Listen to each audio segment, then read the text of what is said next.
Chapter 13, the movie, Schindler's List. For many years after the war, there had been talk about making the true story of Oskar Schindler into a movie. The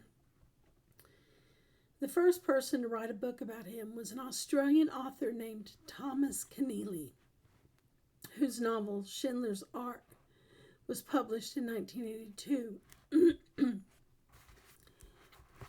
Excuse me. The famous director Steven Spielberg, who made films such as E.T., Jurassic Park, and the Indiana Jones series, turned the Keneally book into a movie in 1993 called Schindler's List.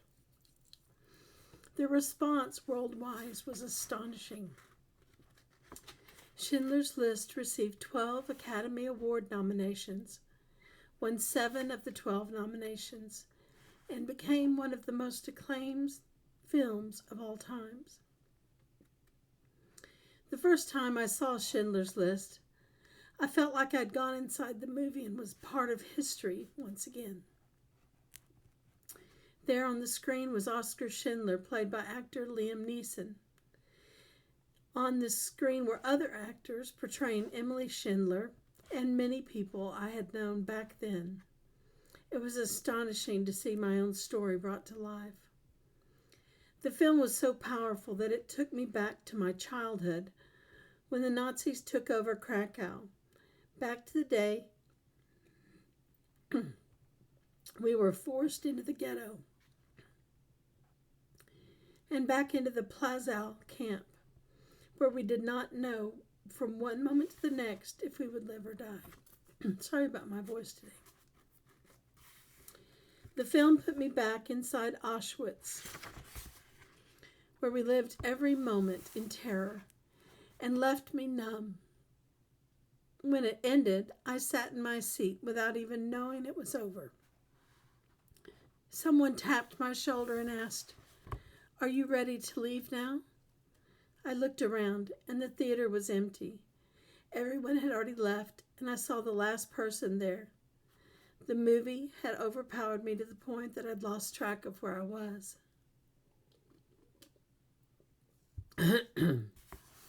Many young people get their impressions of history from films such as Schindler's List. And that's important because we need to remember the Holocaust at the same time. Real history is always more complicated than what we see in movies. There are things survivors won't talk about. Things you could never show on a screen. Who wants to pay money to see a film about terrible things that people had to do just to stay alive? Movies also follow rules of drama and storytelling. Actual events are not usually so predictable, and people who make movies often change details to make the story more interesting. This raises an important question.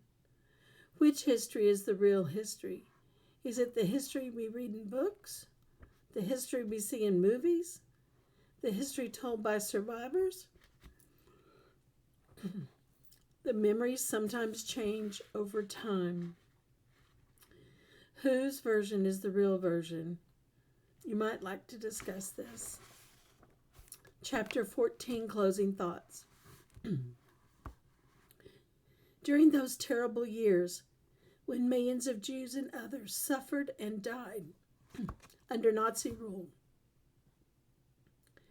many government leaders around the world knew what was happening. People who had escaped from concentration camps brought evidence of the atrocities, first-hand reports, sometimes even photographs. But government leaders chose to do nothing. There's nothing we can do for the Jews, they said. We have to concentrate on winning the war. With all due respect to these leaders, could there have been some anti-Semitism on their part? Such prejudice against others because of religion, race, or skin color must stop. The late President John F. Kennedy once said, "If we cannot end now our differences, at least we can help make the world safe for diversity." For in the final analysis, our most basic common link is that we all inhabit this small planet. We all breathe the same air. We all cherish our children's future, and we all are moral. Over the many years I've been speaking in public, mainly to students, my message is always the same. You don't have to love everyone, but everyone deserves to be treated fairly. Genocide starts when people think they are better than others. It is those others, they say, who are the cause of all things that are happening in the world. They don't deserve fair treatment. They deserve to die. This was Hitler's message. He may be gone, but that terrible belief lives on wherever people are oppressed. So when you see a bully, do something. Get help. 3 kids willing to stand up to one bully can stop the bully cold. You can make a difference, not just in school, but in the entire nation. In just a few years, I tell young people, you will be old enough to vote. That will give you the power to make a difference in society. As the years go by, I have shared the message in classes where the teachers themselves were once students I had spoken to. Now those teachers are passing the message along to other students. Perhaps now, one day, their students will become teachers and pass the message along to another generation. Perhaps you too, dear reader, will be one of these with the courage to stand up for the innocent, not be just a bystander, but an upstander. Okay, then there's some acknowledgments.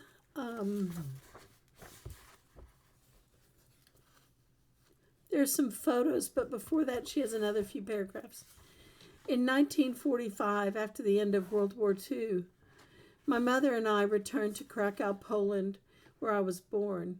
We went to the ghetto, the crowded section of the city where German soldiers had forced Jews to relocate in 1941. And we entered the apartment where my grandparents once lived. The door to their apartment was wide open. We didn't expect to find anything of value.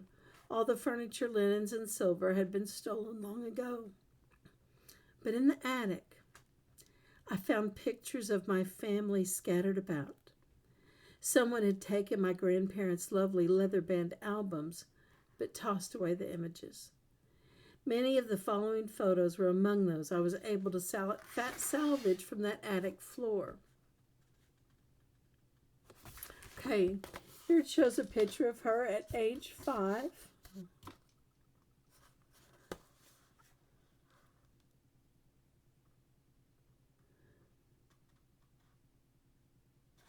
This is her family. Oopsie. She's right here, and that's her mother and her father and her father's sister.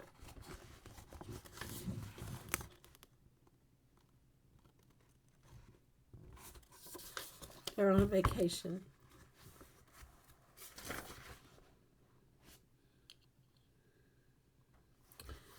Okay, in this first photo, it's in 1939. Jewish people in Krakow, Poland are being forced to build the walls of what will later be the Krakow ghetto. And then there's trains leading to Auschwitz. So there's the wall being built for the ghetto. And then there are the train tracks actually leading to Auschwitz. This man is Oskar Schindler.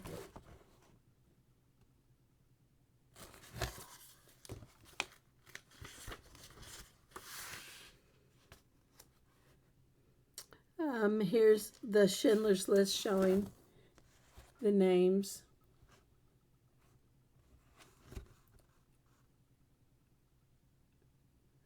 Rena and Rosa.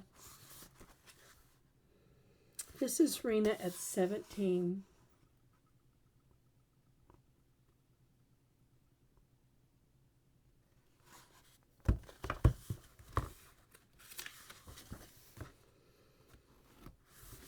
This is Rena getting married to to Mark.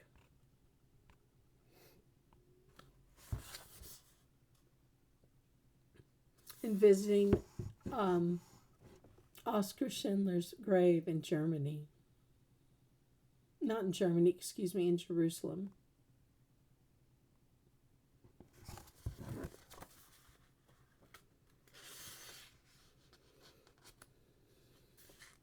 And that's just a more recent photo of Rena.